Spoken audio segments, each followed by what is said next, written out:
Hello বন্ধুরা, যে দেখো আজকে নিয়ে চলে এসেছি দোকান স্টাইলের পকোড়া। যেটা হলো দেখো আমি বানাবো হলো ধনিয়া পাতা আছে, বাঁধাকপি নিয়েছি আর নিয়েছি পেঁয়াজ। আসলে এটা পেঁয়াজই বলে, কেউ বলে পকোড়া। এখন এটাকে আমি ভালো করে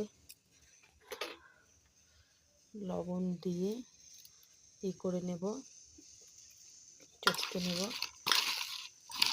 যাতে এটা মজে যায়।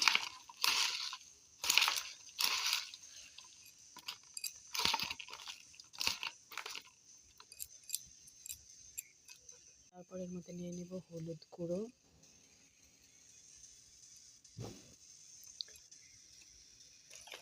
আর দিয়ে দেবো জিরার গুঁড়া সামান্য পরিমাণে, এগুলো বেশি দিতে হবে না, সামান্য টেস্টের জন্য। আর দিয়ে দেব মিট মশলা। দেখো মিট মশলা, যারা দোকানে পেঁয়াজি বানায় তারা এই মিট মশলাটা দিবেই, তাহলে খাওয়ার টেস্ট আরও হয়। একটু দিয়ে দেবো হলো গরম মশলা, আর দিয়ে দেবো কাশ্মীরি লাল মির্চ, হালকা লাল লঙ্কার গুঁড়ো দিয়ে দেবো এর মধ্যে। যে কোনো লঙ্কার গুঁড়ো তোমরা ইউজ করতে পারো, কাশ্মীরি হোক, লাল মির্চ হোক, ঝালটা হোক, যে কোনো, যে যেমন ঝাল খাও সেরকম ব্যবহার করবে। আর একটু লঙ্কা কুচি দিয়ে দিয়েছি। এখন যেটা ছাড়া হলো পেঁয়াজি বলো চপ বলো, যেটা সম্ভবই না, সেটা হলো বেসন। আমি এখানে বেসন নিয়ে নেব, আর নিয়ে নেব যাতে কুরকুরে হয়, যেমন হলো মচমচ করে, ওই জন্য নিয়ে নেব চালের গুঁড়ো। চালের গুঁড়োটা আমার মা দিয়েছে, মা সবসময় চালের গুঁড়ো করে রাখে ঘরে, এই জন্য মার থেকে নিয়ে আসছি। এখন এটাকে ভালোভাবে চটকে মেখে নেব। দেখো আমার পুরোপুরি মাখা কমপ্লিট হয়ে গেছে। এখন দেখো কড়াইতে আমি তেল বসিয়ে দিয়েছি, এখন এক এক করে ছেড়ে দেব।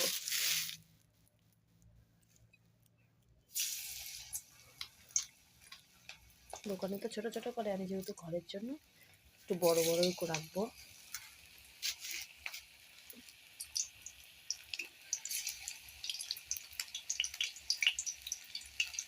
তেমন ছোটোও করবো না, তেমন বড়ও করবো না।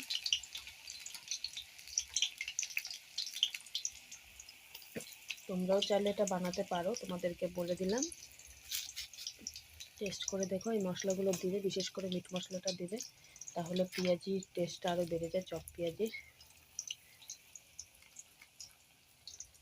কে কী দাও জানি না, আমি এভাবে করি, তোমাদেরকে বললাম তোমরা ট্রাই করে দেখো, অবশ্যই ভালো লাগবে। ভিডিওটি ভালো লাগলে লাইক করো, কমেন্ট করো, আর চ্যানেলটিকে সাবস্ক্রাইব করে দিও।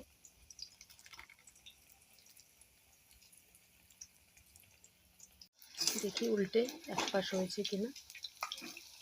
মোটামুটি এক পাশ হয়ে গেছে, দেখো বন্ধুরা।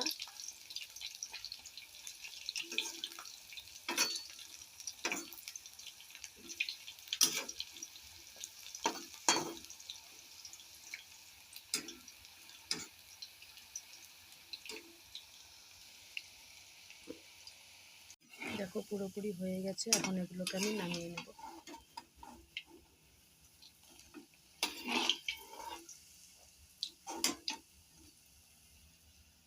আমার পেঁয়াজি রেডি।